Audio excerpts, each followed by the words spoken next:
거대한 원형 경기장 위로 8만 명의 함성이 폭풍처럼 쏟아집니다. 피와 땀, 그리고 달아오른 흙먼지 냄새가 공기 중에 진동합니다. 하늘을 가리는 거대한 천막인 벨라리움 사이로 태양빛이 날카롭게 내리쬐는 모래판 위 두 남자가 거친 숨을 몰아쉬며 서로의 목숨을 겨누고 있습니다. 묵직한 금속과 금속이 부딪히는 파열음이 심장 박동처럼 울리고 마침내 한 남자가 무기를 놓친 채 바닥에 쓰러집니다.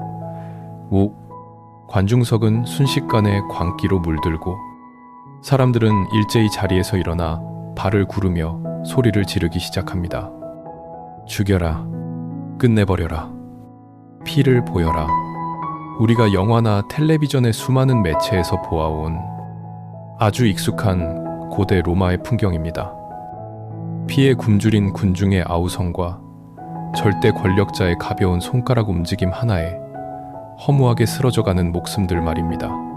하지만 이 피비린내, 나는 폭력의 한가운데를 조금 더 자세히, 아주 냉정하게 들여다보겠습니다. 쓰러진 투사 위로 승자가 칼을 높이 치켜든 바로 그 찰나의 순간, 뜻밖의 인물이 두 사람 사이에 끼어듭니다. 화려한 금빛 갑옷도 맹수의 가죽도 걸치지 않은 그저 수수한 하얀 튜닉을 입고 긴 나무 막대기를 든 중년의 사내입니다. 그는 아주 단호하고 익숙한 동작으로 막대기를 휘둘러 승자의 칼날을 막아세웁니다. 그리고 경기를 강제로 중단시킵니다. 광분하던 8만 명의 관중 앞에서도 그는 조금의 흔들림이 없습니다. 장구, 상상해 보십시오. 피가 사방으로 튀고 살이 찢기는 야만의 살육전에 휘슬을 불고 반칙을 선언하는 현대 스포츠의 심판이 존재했다는 사실을 말입니다. 로마인들은 이 하얀 옷을 입은 경기장의 심판관을 수마 루디스라고 불렀습니다. 이들의 존재는 우리가 로마 검투사에 대해 무의식적으로 가지고 있던 가장 거대하고 오래된 오해 하나를 정면으로 깨부수어 버립니다. 우리는 검투사들이 그저 짐승처럼 원형 경기장에 던져져 파리떼처럼 무의미하게 죽어나갔다고 믿습니다. 오직 단 한 명만 살아남는 잔혹한 배틀로얄의 희생양들이라고 생각하죠. 하지만 묻혀있던 유골과 기록들이 말해주는 진실은 우리의 상상보다 훨씬 더 차갑고 계산적이며 논리적입니다.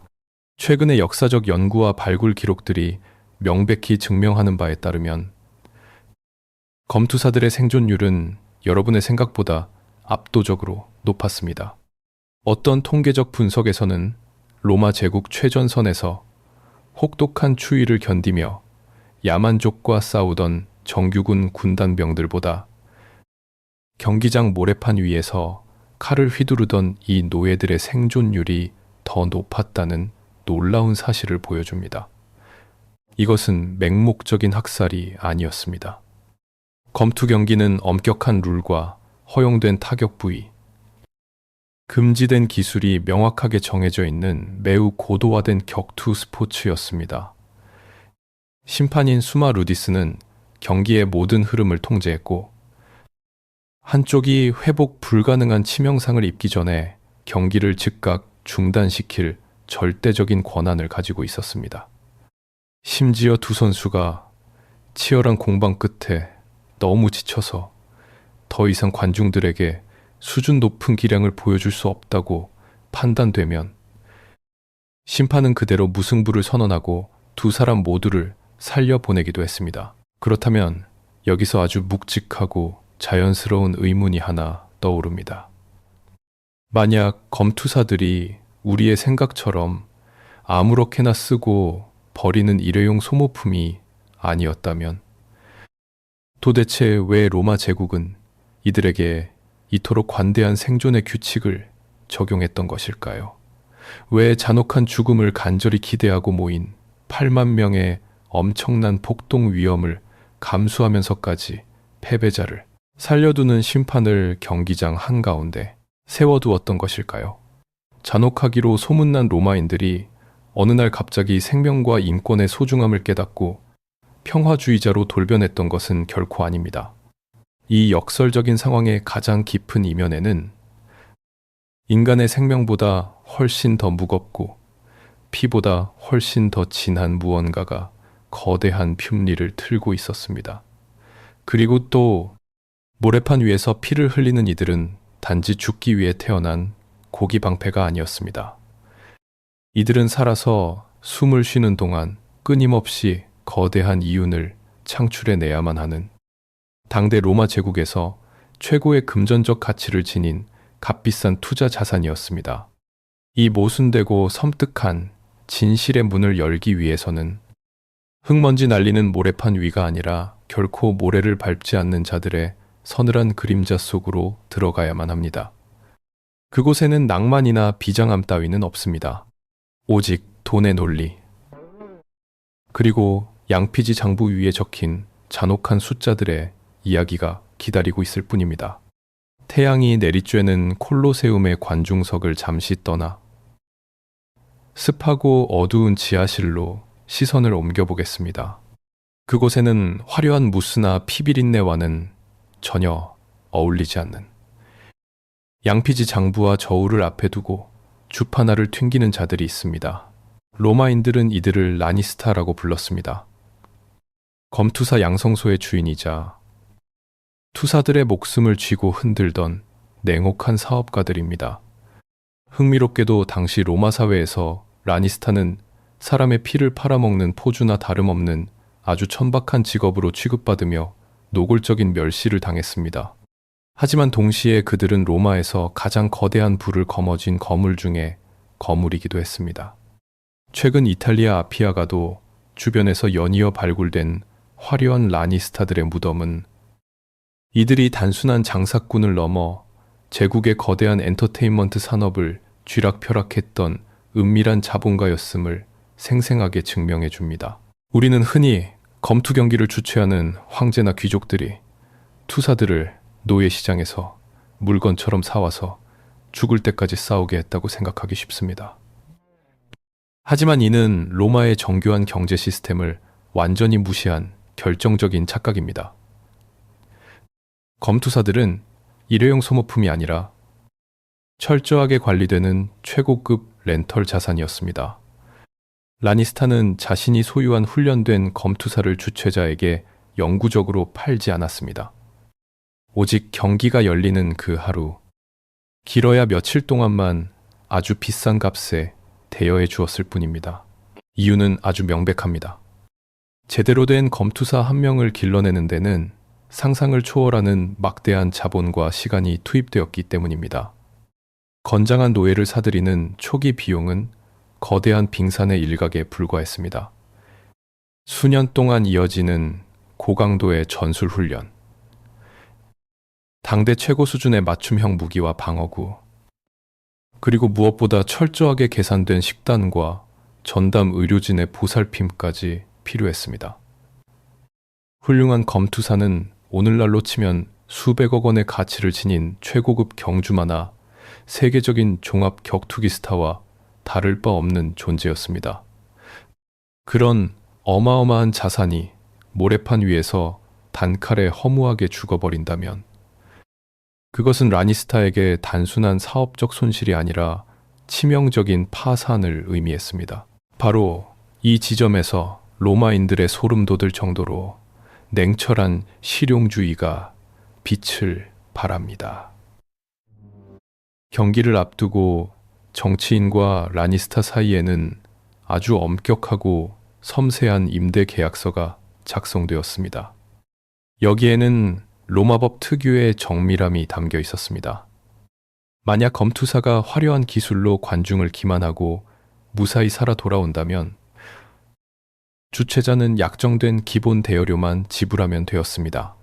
하지만 만약 경기 도중 관중들이 광분하여 패자의 죽음을 요구하고 이집 정치인이 자신의 인기를 위해 그를 죽이도록 허락한다면 어떻게 될까요?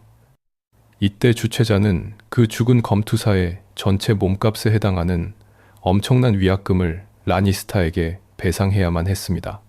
이 죽음의 배상금은 일반 대여료의 수십 배에서 많게는 100배에 달할 정도로 파격적이고 무서운 금액이었습니다. 이 서늘한 경제학적 진실은 우리에게 아주 기막힌 통찰을 안겨줍니다.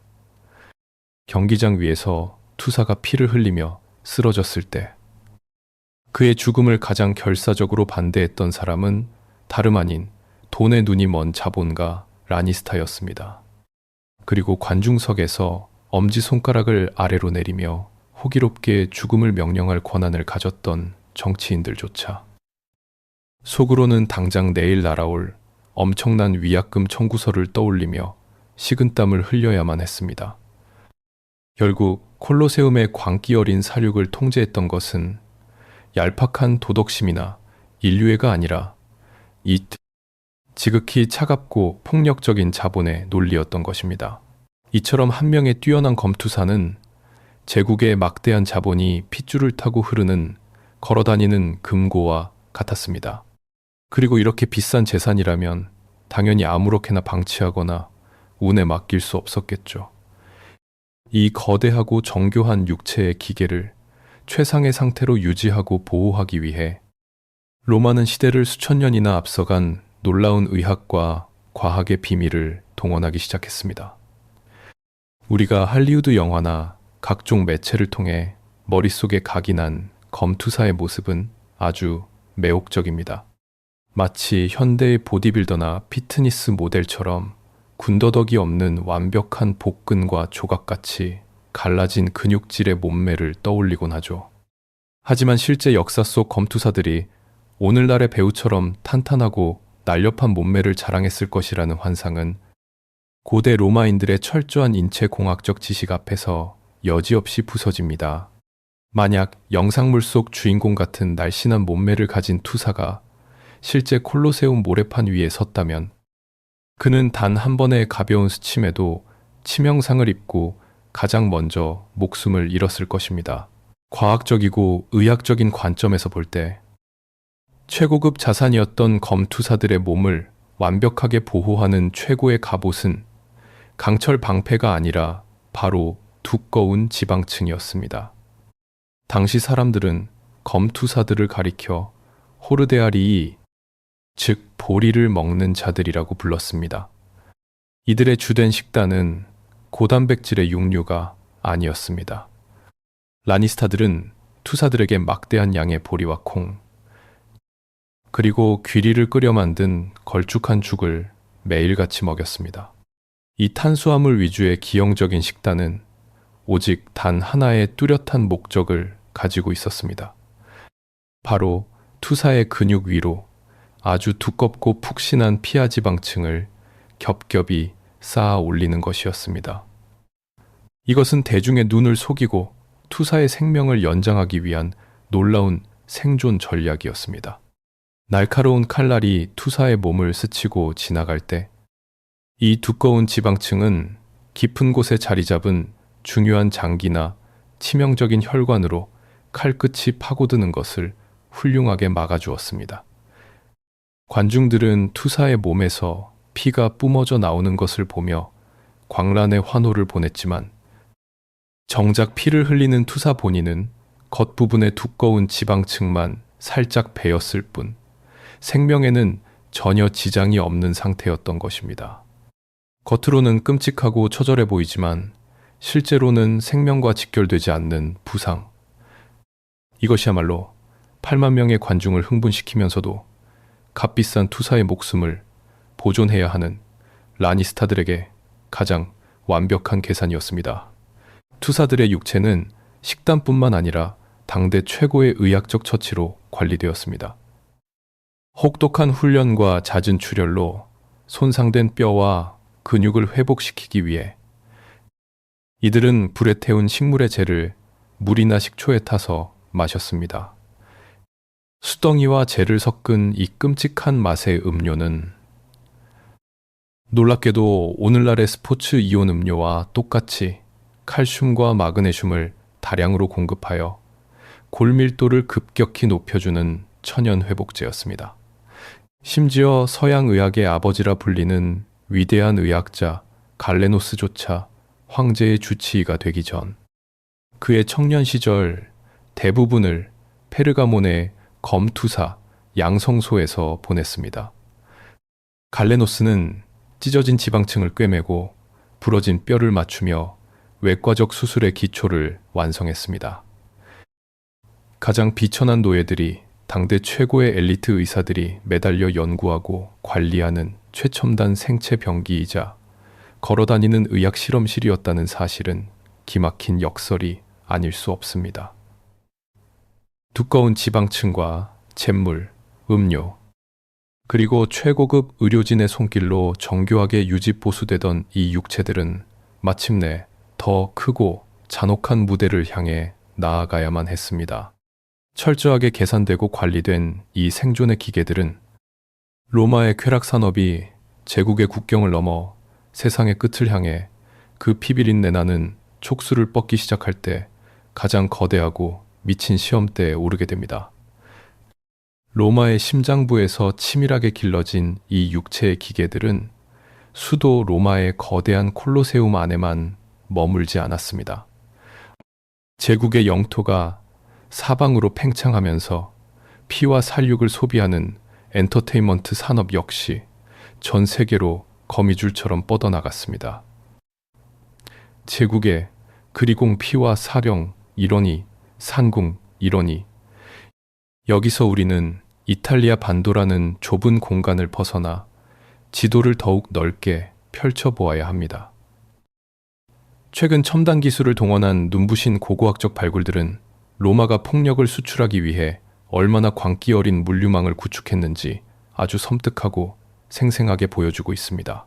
불과 얼마 전인 2025년 초, 영국의 안개 낀 도시 요크, 즉 고대 로마인들이 에보란이라 불렀던 제국의 최북단 변방에서 세상을 발칵 뒤집어 놓은 유골 한 구가 발견되었습니다.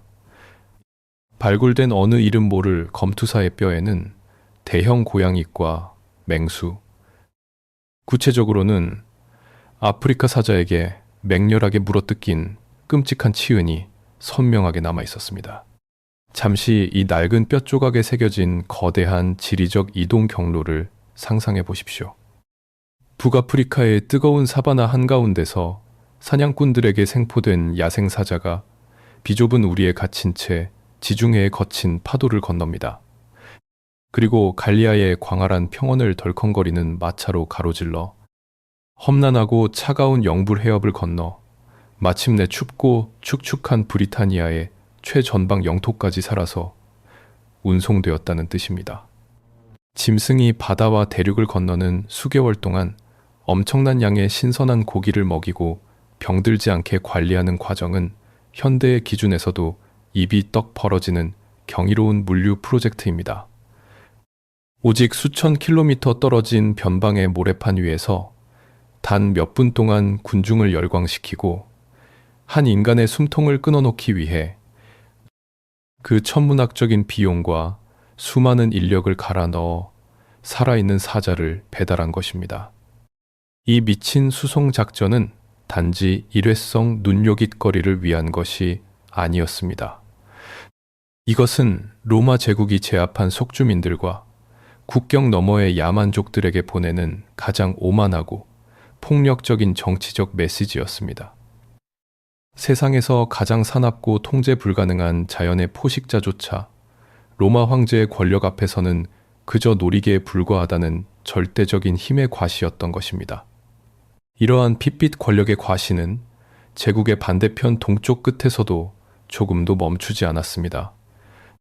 이어지는 2026년, 튀르키예 남부의 고대 도시 페르게의 거대한 원형 경기장 유적에서는 또 다른 놀라운 발견이 세상을 경악하게 만들었습니다. 고고학자들은 그곳에서 죽음의 문이라고 명명된 아주 고도화된 기계식 함정문 시스템을 찾아냈습니다. 무려 2000년 전에 만들어진 이 정교한 도르래와 승강기 장치들은 경기장 캄캄한 지하에 갇혀있던 굶주린 맹수들을 무대 위로 순식간에 쏘아 올리도록 설계되어 있었습니다. 지루한 기다림도 없이 아무것도 없던 평평한 모래판 위로 갑자기 표범과 곰이 용수철처럼 튀어오르는 시각적인 충격은 당시 관중들의 이성을 완벽하게 마비시키기에 충분했을 것입니다. 이 두 가지 최신의 발굴 데이터는 우리에게 아주 명확하고 서늘한 진실 하나를 일깨워 줍니다. 로마의 진짜 무서움은 훈련이 잘 된 무적의 군단병이 뿜어내는 무력에만 있는 것이 아니었습니다. 지구 반대편의 사자를 포획해 영국의 안개 속으로 보내고 지하의 정교한 기계장치로 관중의 아드레날린을 마음대로 폭발시킬 수 있는 그 압도적인 자본력과 인프라의 제국에 진짜 힘이 숨어 있었습니다. 그들은 폭력과 공포를 완벽한 산업으로 만들어 제국 전체의 혈관에 유통했습니다. 그렇다면 도대체 왜 로마의 지배자들은 국가의 재정을 통째로 파탄낼 수도 있는 이토록 천문학적인 비용과 수고를 감수하면서까지 이 무모한 피해쇼를 멈추지 않았던 것일까요? 8만 명의 아우성 속에 교묘하게 감춰진 그들의 가장 내밀하고 진짜 정치적 목적은 과연 무엇이었을까요? 천문학적인 자금과 국가의 역량을 총동원해 사막의 맹수를 안개 낀 섬으로 보내고 거대한 기계장치로 지하의 야수들을 쏘아 올린 이유, 그 해답은 로마 권력자들이 가장 두려워했던 한 가지, 바로 그들 발밑에 있는 굶주린 빈민들의 분노에 있었습니다. 고대 로마는 인구 100만 명이 넘는 거대 도시였지만 그 화려함의 이면에는 엄청난 실업률과 극심한 빈부격차가 들끓고 있었습니다. 매일 아침 눈을 뜨면 일자리가 없고 배가 고픈 수십만 명의 하층민들이 거리를 서성였습니다. 굶주리고 할 일이 없는 군중. 그것은 제국의 황제와 귀족들에게 그 어떤 국경 밖의 야만족보다도 치명적이고 시급한 시한 폭탄이었습니다. 이 언제 터질지 모르는 폭탄의 뇌관을 제거하기 위해 권력자들이 고안해낸 역사상 가장 잔혹하고 기발한 정치적 발명품이 바로 빵과 서커스였습니다. 로마의 풍자 시인 유베날리스가 탄식하며 남긴 이 유명한 말은 단순한 비유가 아닙니다. 귀족들과 황제는 자신의 사제를 털거나 국고를 열어 평민들에게 무료로 밀을 배급했고 가장 잔인하고 자극적인 검투 경기를 끊임없이 개최했습니다. 선거철이 다가오면 유력한 정치인들은 표를 얻기 위해 앞다투어 더 크고 화려한 경기를 후원했습니다. 이것은 일종의 노골적인 거래였습니다. 이것은 권력자들은 권력을 유지하기 위해 피와 빵을 지불했고 군중은 그 대가로 침묵과 수능을 바쳤던 것입니다. 하지만 이 거대한 정치적 쇼의 진짜 소름 돋는 본질은 빵의 포만감이 아니라 서커스가 제공하는 정교한 심리적 착시에 있었습니다. 콜로세움 관중석에 앉은 가난한 평민들을 상상해 보십시오. 사회에서는 귀족의 수레바퀴에 치여도 찍소리 못하는 비참한 처지지만 이 거대한 원형 극장의 모래판 위에서만큼은 이야기가 완전히 달랐습니다. 그들이 일제히 소리를 지르고 엄지손가락을 아래로 내리면 저 아래에서 피를 흘리는 건장한 검투사의 목숨이 끊어집니다. 황제조차도 관중들의 거대한 함성을 무시하지 못하고 그들의 뜻에 따라 판결을 내리는 척을 했습니다. 그 순간 관중들은 자신들이 마치 세상의 신이라도 된 것 같은 벅찬 전능감을 맛보았습니다. 다른 인간의 생과 사를 자신의 목소리로 결정한다는 그 지독한 권력의 쾌감에 완벽하게 취해버린 것입니다. 이것이 바로 로마 지배층이 설계한 가장 완벽한 심리적 기만이었습니다. 평민들이 모래판 위 노예들의 생사를 결정짓는 알량한 권력 노름에 빠져 있는 동안 그들은 정작 자신들의 운명과 국가의 중대사에 대해서는 아무런 권리도 없다는 비참한 현실을 새카맣게 잊어버렸습니다. 콜로세움은 거대한 불만을 안전하게 빼내는 사회의 압력솥 통풍구였습니다. 관중들은 자신들이 통치자를 지배하고 있다고 착각했지만 실상은 피비린내, 나는 쇼에 눈이 멀어 철저하게 사육당하고 조종당하는 짐승과 다를 바 없었습니다. 그렇게 권력의 톱니바퀴는 8만 명의 환호성과 함께 아주 매끄럽게 돌아갔습니다. 지배자들의 완벽한 통제 아래 콜로세움의 모래는 계속해서 빈민들의 분노를 피와 함께 흡수했습니다. 그러나 인간의 마음을 다루는 이 섬세하고 위험한 조작은 예상치 못한 기묘한 부작용을 낳고 맙니다. 사람들의 불만을 달래기 위해 피를 흘리던 소모품, 사회의 가장 밑바닥에서 경멸받아야 마땅할 그 노예들이 어느 순간 대중의 눈부신 신으로 떠오르기 시작한 것입니다. 로마의 지배층이 군중을 조종하기 위해 고안한 정교한 정치적 톱니바퀴는 아주 치명적이고도 기묘한 부작용을 만들어냈습니다. 법적으로는 인간 이하의 취급을 받던 가장 비천한 노예들이 어느새 광분하는 군중들의 무의식 속에서 절대적인 신과 같은 존재로 격상해버린 것입니다. 우리는 이 기막힌 모순을 오늘날 대중문화의 심장부에서 흔히 볼 수 있는 맹목적인 팬덤 문화와 놀랍도록 겹쳐볼 수 있습니다. 경기장의 모래는 단지 피만 흡수한 것이 아니라 대중의 욕망과 열광까지 함께 빨아들이며 고대 세계에서 가장 거대한 우상들을 탄생시켰습니다. 시간을 멈춘 재앙의 도시 폼페이의 잿더미 속으로 아주 깊숙이 들어가 보겠습니다. 2026년 최신 3차원 스캔 기술과 다중 분광 촬영 기법을 통해 새롭게 복원된 폼페이 뒷골목의 벽면에서는 아주 노골적이고 생생한 낙서들이 쏟아져 나왔습니다. 어느 특정 검투사가 밤마다 로마 소녀들의 마음을 훔치고 탄식을 자아내게 만든다는 노골적인 찬양부터 자신이 응원하는 투사의 승리와 무사 귀환을 간절히 기원하는 붉은색 글씨들이 좁은 골목길 벽면을 빈틈없이 가득 채우고 있었습니다. 이것은 현대의 열성 팬들이 자신이 좋아하는 가수의 사진을 방 안 가득 붙이고 인터넷에 열광적인 지지글을 남기는 행위와 본질적으로 조금도 다르지 않습니다. 대중은 그들의 일거수일투족에 열광했고 그들의 승리에 자신의 비루한 삶을 투영하며 카타르시스를 느꼈습니다. 하지만 이들의 폭발적인 인기는 그저 뒷골목 빈민들이나 이름 모를 소녀들 사이에서의 가벼운 유행으로 끝나지 않았습니다. 검투사들의 거칠고 강렬한 남성성, 그리고 언제 죽을지 모르는 위태로운 운명은 로마 상류층 귀족 여성들의 은밀하고도 위험한 욕망을 강렬하게 자극했습니다. 당시 문헌과 고고학적 증거들에 따르면 경기장을 빠져나온 검투사들의 몸에서 금속 도구로 긁어낸 땀과 흙먼지, 심지어 죽은 투사의 상처에서 흘러나온 붉은 피는 작은 유리병에 정성스럽게 담겨 밀거래되었습니다. 이것은 로마의 암시장에서 기적을 부르는 미용 크림이자 가장 강력한 최음제로 둔갑했습니다.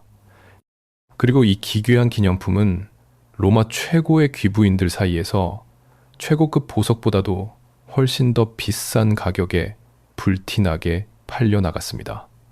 사회의 가장 낮은 바닥에 뒹구는 자의 피와 땀을 세상에서 가장 존귀하고 우아한 척하는 여성들이 앞다투어 방종고고 자신의 몸에 발랐던 것입니다. 이러한 모순된 권력의 역전 현상은 최근 이탈리아, 아피아가도 주변에서 연이어 발굴된 화려한 대리석 무덤들에서도 고스란히 증명되고 있습니다. 훌륭한 가문의 귀족과 막대한 부를 축적한 부유층만이 잠들 수 있었던 로마에서 가장 성스러운 도로변에 당당하게 검투사들의 묘비와 웅장한 기념비가 세워져 있었던 것입니다. 비록 살아생전에는 라니스타의 소유물이라는 낙인이 찍힌 신분이었지만 모래판 위에서 수많은 승리를 거두고 군중의 지배적인 우상으로 군림한 대가로 그들은 귀족조차 부러워할 막대한 부를 거머쥐었고 죽어서는 영웅으로 칭송받았습니다. 그들은 법적인 서류상으로는 아무런 권리도 주장할 수 없는 무력한 노예였을지 모르지만 사회적이고 심리적인 차원에서는 로마의 그 어떤 정치인보다 강력한 대중적 지지와 권력을 가진 슈퍼스타였습니다. 사정이 이렇다 보니 제정시대의 로마 사회에서는 아주 기괴하고도 서글픈 현상까지 벌어지기 시작했습니다. 원래부터 노예가 아니었던 사람들, 즉 아주 자유로운 신분을 가진 평민들, 심지어 가세가 기울어버린 하급 귀족들조차 제 발로 걸어가 스스로 자유를 포기하고 라니스타의 노예가 되겠다며 양성소의 문을 두드렸습니다. 평범하게 살아가는 굶주린 자유인의 삶보다 비록 모래판 위에서 피를 흘리더라도 8만 명의 미친 듯한 환호를 받으며 막대한 부와 불멸의 명예를 얻는 화려한 노예의 삶이 빈곤한 현실보다 훨씬 더 매력적인 선택으로 보였던 것입니다. 수많은 자유민들이 기꺼이 쇠사슬을 목에 걸며 빛나는 투구를 선택했습니다. 하지만 이 치명적인 매혹의 빛 뒤에는 결코 피해갈 수 없는 아주 짙고 무거운 죽음의 그림자가 웅크리고 있었습니다. 수많은 사람들이 찰나의 영광을 쟁취하기 위해 스스로를 팔아넘겼지만 결국 삶과 죽음이 단 한 차이로 교차하는 최후의 순간만큼은 자신들의 의지대로 결코 타협하거나 물을 수 없었기 때문입니다. 빛나는 우상의 가면을 벗고 가장 처절한 진실과 마주해야 하는 순간이 경기장 한가운데서 그들을 기다리고 있었습니다. 모든 화려한 영광과 거친 함성에도 불구하고 콜로세움의 모래판은 결국 삶과 죽음이 가장 극명하게 엇갈리는 잔혹한 재판정이었습니다. 아무리 위대한 슈퍼스타라 할지라도 어느 순간에는 차가운 바닥에 무릎을 꿇고 누군가의 자비를 구해야만 하는 순간이 찾아옵니다. 우프티, 옥스티, 티, 티, 티, 티, 티. 심판의 막대기가 승자의 칼날을 제지하고 정막이 흐르는 짧은 찰나. 8만 명의 시선은 단 한 곳, 바로 군중 자신과 권력자의 손끝으로 향합니다. 운명을 결정짓는 그 유명한 손가락의 몸짓, 운명을 구리 몸짓, 폴리체 베르소의 순간입니다. 우리는 흔히 영화 속 한 장면처럼 엄지손가락을 위로 치켜 세우면 살려주라는 뜻이고 아래로 향하면 죽이라는 뜻으로 굳게 믿고 있습니다. 그러나 역사학자들과 언어학자들이 파헤친 고대의 기록들은 이 단순한 이분법에 깊은 의문을 제기합니다. 오히려 엄지손가락을 위로 향하거나 목 쪽으로 찌르는 듯한 제스처가 뽑혀 나온 칼날을 의미하여 죽음을 명령하는 신호였고, 반대로 엄지를 주먹 안으로 꽉 쥐어 숨기거나 땅을 향해 내리는 것이 칼을 칼집에 꽂아 넣으라는 자비의 신호였을 가능성이 매우 높다고 입을 모읍니다. 진실이 어느 쪽이든 이 과정에서 가장 뼈저리게 다가오는 것은 수년간 피땀 흘려 단련된 생명조차 오직 익명의 군중이 내뿜는 광기와 변덕스러운 손가락 방향 하나에 너무나도 가볍게 처리되었다는 그 섬뜩한 사실입니다. 하지만 이 잔혹한 죽음의 의식에서 우리가 진짜 주목해야 할 가장 소름 돋고 비장한 진실은 따로 있습니다.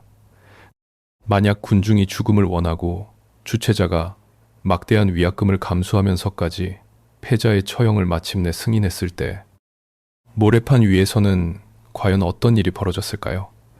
보통의 인간이라면 살려달라고 울부짖거나 비굴하게 땅바닥을 기어다니며 목숨을 구걸하는 것이 생존을 위한 당연한 본능일 것입니다.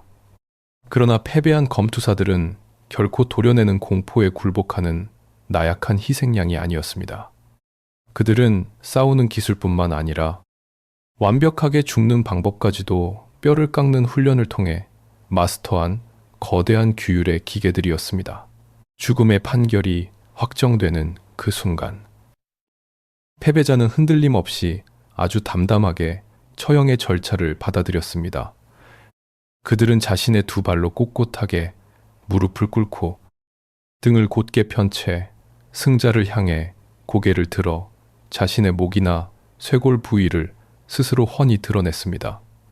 시퍼런 칼날이 심장을 향해 깊숙이 파고드는 그 마지막 찰나의 순간에도 투사는 결코 두 눈을 깜빡이거나 고통스러운 비명을 내지 않도록 철저하게 세뇌되고 훈련받았습니다.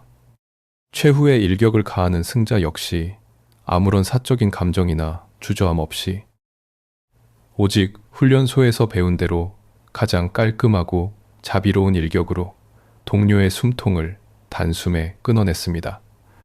이것은 치열한 사투 뒤에 찾아오는 지극히 차갑고 의례적인 침묵의 순간이었습니다. 이것은 단순하고 야만적인 학살이 아니라 철저하게 연출되고 각본화된 명예로운 죽음의 퍼포먼스였습니다. 고대 로마인들은 투사들의 이런 태도를 가리켜 비르투스, 오들은 즉 로마적 미덕의 최고봉이라고 불렀습니다.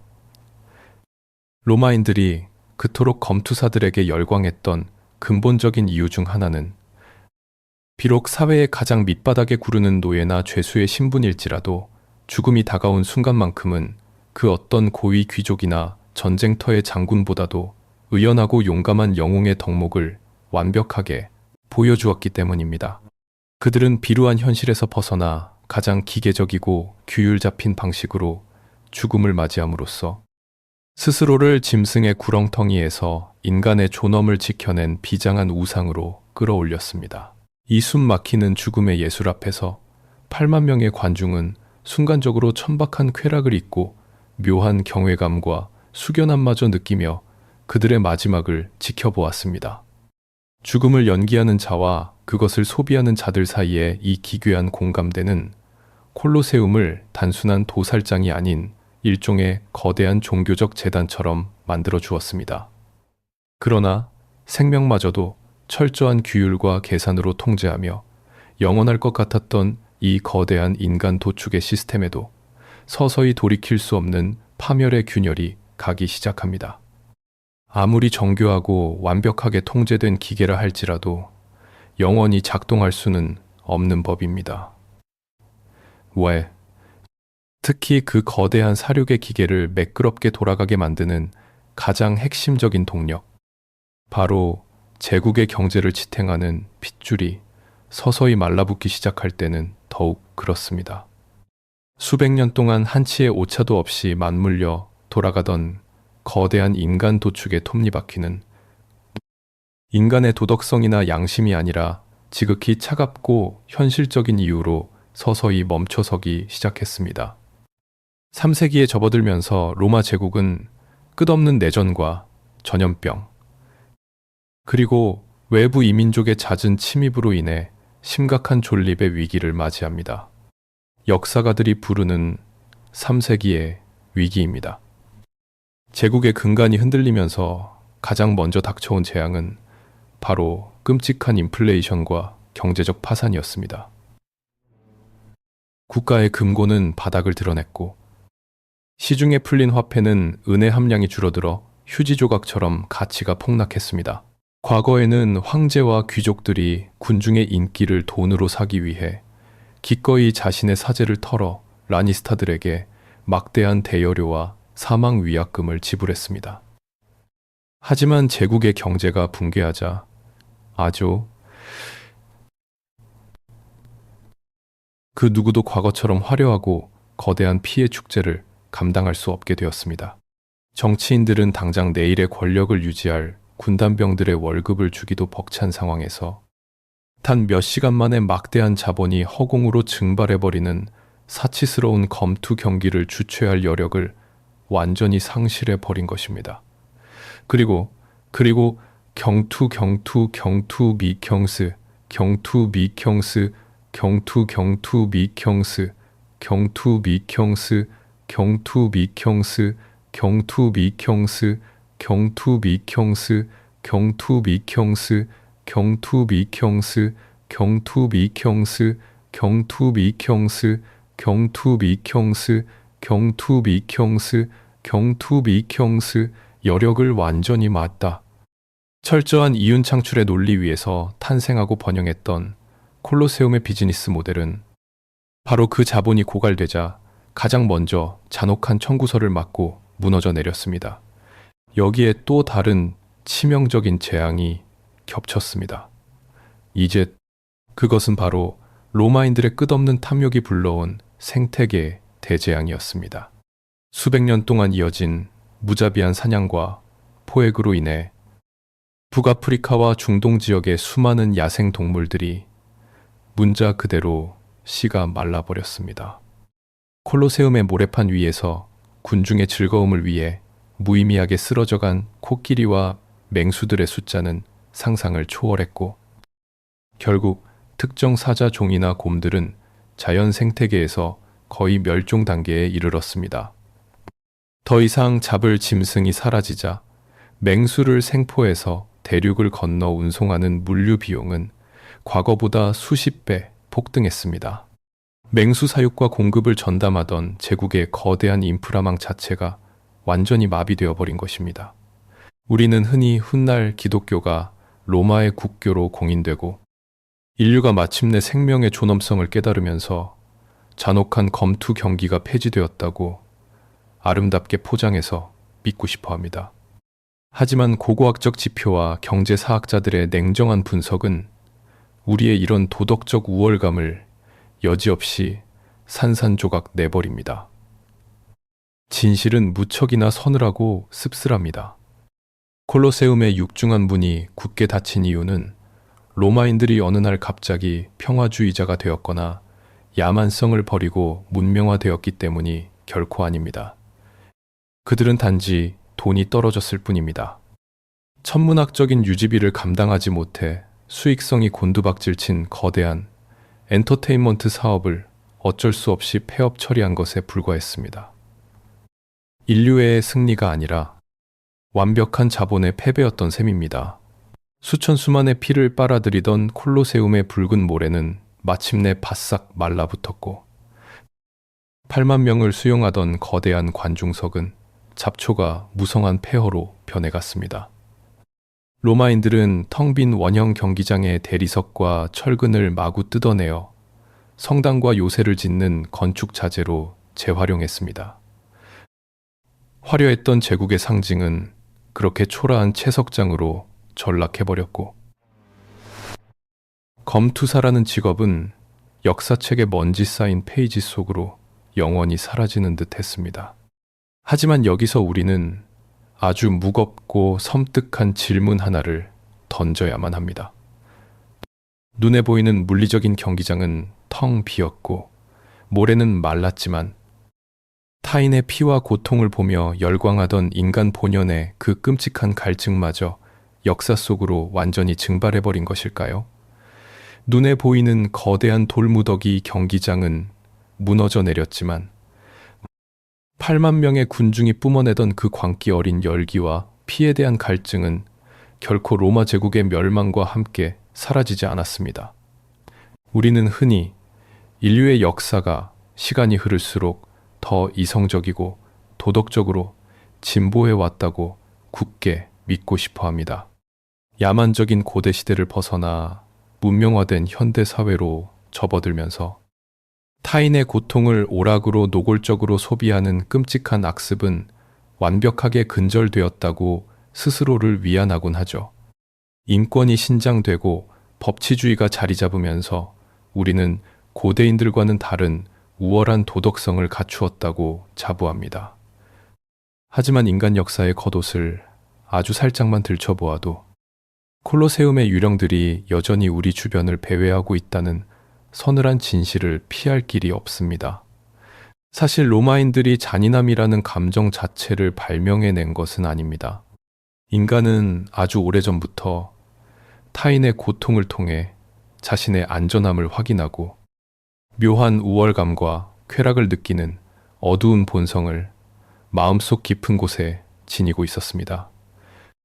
고대 로마 제국이 역사에 남긴 진짜 소름 돋는 죄악은 단순히 사람을 죽였다는 사실 그 자체에 있는 것이 아닙니다. 그들은 인간 본연의 그 파괴적이고 잔혹한 욕망을 완벽한 수익 모델로 전환시켰고, 그것을 계속 유지하기 위해 거대한 물류망과 금융, 그리고 국가 규모의 정치 시스템을 결합하여 폭력을 하나의 완벽한 산업으로 공업화했다는 데 있습니다. 타인의 목숨을 꼼꼼하게 기록된 대차 대조표 위의 숫자로 치환하고 대중의 분노를 통제하는 사회적 밸브로 사용한 최초의 정교한 국가 시스템이었던 셈입니다. 바로 이 지점에서 우리는 문명과 폭력에 대한 아주 치명적이고도 슬픈 역설과 마주하게 됩니다. 문명과 폭력에 대한 이당, 사회가 거대해지고 구조가 복잡해질수록, 그리고 겉으로 보이는 법과 질서가 엄격하게 통제될수록 그 거대한 체제 아래에서 억눌린 평범한 대중의 심리적 압력은 언제 터질지 모르는 활화산처럼 위험하게 팽창합니다. 아이러니하게도 문명화된 사회일수록 법과 도덕의 굴레 속에서 억압된 그 끓어오르는 내부의 스트레스를 안전하게 빼내줄 합법적이고 정교한 폭력의 배출구가 반드시 필요해지는 것입니다. 로마 제국이 무너진 이후의 수천 년 역사 속에서도 이 잔혹한 배출구는 시대에 맞게 그 형태만 영리하게 바꾼 채 끊임없이 명맥을 이어왔습니다. 중세시대 유럽의 광장 한가운데서 벌어졌던 이단 신문과 마녀 사냥, 그리고 수많은 군중이 몰려들어 축제처럼 환호성을 질렀던 근대 초기의 끔찍한 공개 처형식들을 떠올려 보십시오.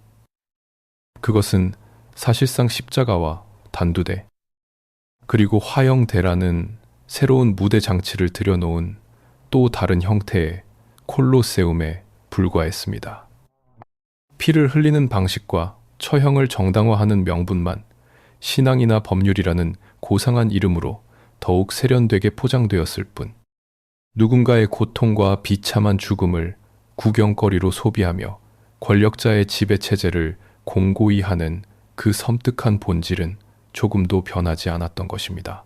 권력은 언제나 대중이 타인의 불행에 시선을 빼앗기고 맹목적으로 열광하기를 원합니다. 대중이 스스로 누군가를 심판하고 권력을 쥐고 있다고 착각하게 만들면서 진짜 중요한 사회적 모순과 권력층의 부패로부터 그들의 눈을 완벽하게 가려버리는 것만큼 효율적이고 값싼 통치 수단은 없기 때문입니다. 고대 로마의 지배자들이 매일같이 빵과 서커스로 군중의 불만을 길들였듯이 인류 역사 속 수많은 권력자들은 항상 대중의 이성을 부드럽게 마비시킬 새롭고 자극적인 투기장을 끊임없이 설계하고 건설해 왔습니다. 그렇다면 이제 우리 스스로에게 아주 냉정하고 뼈아픈 질문을 던져보아야 할 때입니다. 콜로세움의 진짜 모래는 진작에 바싹 말라붙었고, 검투사의 낡은 칼은 박물관의 두꺼운 유리 진열장 속에 영원히 갇혀있는 지금, 우리는 과연 그 옛날 흙먼지 속에서 피를 보며 광분했던 무지몽매한 로마의 군중들보다 훨씬 더 고상하고 문명화된 존재로 진화했다고 자신있게 말할 수 있을까요? 그리고 이 무거운 질문은 필연적으로 현대의 눈부신 문명 속에 교묘하게 숨어있는 또 다른 거대한 경기장으로 우리의 시선을 이끌고 갑니다. 오늘날 우리는 흙먼지 날리는 원형 경기장 대신 매끄러운 유리 화면과 수만 개의 인공 조명이 뿜어내는 차가운 빛의 경기장을 가지고 있습니다. 눈에 보이는 대리석 기둥은 사라졌지만 타인의 삶을 소비하며 쾌락을 얻는 콜로세움의 거대한 구조는 우리 일상 곳곳에 너무나도 자연스럽고 정교하게 스며들어 있습니다. 우리는 스스로를 문명인이라 부르지만 현실의 장막을 걷어내면 우리 역시 고대 로마인들과 완벽하게 동일한 심리적 메커니즘 속에서 살아가고 있음을 깨닫게 됩니다. 철창 안에서 피를 흘리며 싸우는 현대의 종합 격투기 선수들을 보십시오. 그들은 고대의 라니스타처럼 철저한 자본의 논리로 무장한 거대 사업 기획사의 관리 아래 최고의 영양식단과 의학의 지원을 받으며 자신의 몸을 극한의 생체 병기로 벼려냅니다. 승자독식의 원형 경기장 위에서 그들이 흘리는 붉은 피와 부러진 뼈는 수백만 명의 시청자가 결제하는 막대한 중계 권료와 후원사들의 천문학적인 광고비로 아주 매끄럽게 치환됩니다. 이 청중인 PPN, PPPPPP 물리적인 검투 경기는 여전히 형태만 조금 다듬어진 채 합법적인 오락 사업이라는 이름으로 찬란하게 번영하고 있는 것입니다. 하지만 현대의 원형 경기장이 가진 진짜 무서움은 피를 흘리는 격투기장에만 국한되지 않습니다. 가장 잔혹한 사륙전은 눈에 보이는 피 한 방울 흘리지 않는 가장 화려한 무대 위에서 벌어지고 있습니다. 대중 앞에서 노래하고 춤추는 인기 연예인들, 그리고 가상의 통신망에서 자신의 사생활과 감정마저 모조리 전시하며 인기를 구걸해야만 하는 수많은 유명인들을 떠올려 보십시오. 그들은 대중의 시선을 사로잡기 위해 자신의 육체적 한계는 물론이고 가장 깊은 정신적 밑바닥까지 가차없이 쥐어짜내어 전시해야만 합니다. 대중의 열광적인 사랑과 지지를 받으며 막대한 부와 명성을 얻는 현대의 우상이 되는 길은 수많은 자유민들이 기꺼이 양성소의 노예가 되기를 자처했던 고대 로마의 그 서글픈 역설과 너무나도 섬뜩하게 닮아 있습니다. 제공다트, 도공다트, 자유민들을 그리고 이 거대한 보이지 않는 투기장 한가운데서 가장 강력한 무기를 쥐고 있는 것은 바로 화면 밖의 관중들, 즉 우리 자신입니다. 고대 로마의 관중들이 엄지손가락을 아래로 내리며 생사를 판결했다면 지금의 우리는 휴대전화의 화면을 가볍게 두드리며 누군가에게 호감을 표시하거나 잔인한 악성 댓글을 쏟아냅니다. 자판을 두드리는 우리의 가벼운 손가락 움직임 하나하나는 과거 모래판 위를 향해 쏟아지던 8만 명의 야만적인 함성보다 훨씬 더 정교하고 파괴적인 무기가 되었습니다. 단 한 번의 사회적 논란이나 마녀 사냥으로 한 사람의 인격과 사회적 생명이 완벽하게 매장당하는 무자비한 여론 재판의 광기는 패배자의 목을 자르라고 외치던 고대의 그 피비린내 나는 광기와 본질적으로 단 한 치의 오차도 없이 일치합니다. 우리는 타인의 추락과 절망을 실시간으로 소비하며 방구석에 앉아 세상을 심판하는 전능한 재판관이 된 것 같은 착각에 빠집니다. 그 알량한 권력의 쾌감에 취해 화면을 무한정 쓸어내리는 동안 우리는 정작 우리 삶을 옥죄는 거대한 경제적 불평등과 권력의 조작, 그리고 거대 정보기술 체계가 던져주는 현대판 빵과 서커스에 완벽하게 길들여지고 있다는 사실조차 깨닫지 못합니다. 투기장은 결코 무너지지 않았습니다. 단지 지구 전체를 뒤덮을 만큼 거대하게 확장되고 완벽하게 보이지 않는 공간으로 복제되었을 뿐입니다. 과거 콜로세움의 모래는 육체의 피를 흡수했지만 오늘날의 보이지 않는 모래는 사람들의 영혼과 정신을 끊임없이 집어삼키고 있습니다. 이제 수천 년 동안 묻혀있던 고대 검투사들의 서늘한 목소리를 빌려 마지막 진실의 거울을 우리 스스로에게 비춰볼 시간입니다. 국경도 없고 시간의 제약도 없이 무한히 팽창하는 이 잔혹한 현대의 거대한 투기장 안에서 당신의 손에 쥐어진 것은 다른 이의 목을 겨누는 칼입니까? 아니면 언제 베일지 모르는 당신 자신의 붉은 피입니까? 8만 명의 환호성은 결코 멈추지 않았습니다. 지금 이 순간에도 당신의 화면 너머에서 누군가 피를 흘리기를 간절히 기다리고 있을 뿐입니다. 다러투?